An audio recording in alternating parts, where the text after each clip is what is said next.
दोस्तों आप लोग देखते हैं प्रो वाइन्स 1 मिलियन। तो फिर से एक बार स्वागत है प्रो वाइन्स 1 मिलियन में।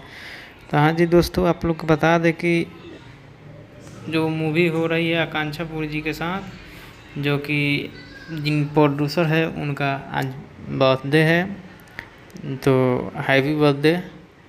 और आप लोग को बता दें कि खेसारी लाल जा रहे हैं बॉम्बे अपने शो के लिए। और आप लोग को बता दें कि बहुत ही जल्द शो का भी कुछ क्लिप भी आएगा, और आप लोग देखिए। और खेसारी लाल यादव ने अपने आवाज़ में क्या बोल रहे हैं आप लोग सुन लीजिए। तो आप आइए और अपना प्यार आशीर्वाद जिस तरह खेसारी को देते हैं वैसे ही दीजिए। तो 1 नवंबर यानी 2024, तो 1 नवंबर को मैं आ रहा हूँ कलवा ईस्ट में, मुंबई थाने। तो आप आइए और अपना प्यार भरा आशीर्वाद ऐसे ही देते रहिए।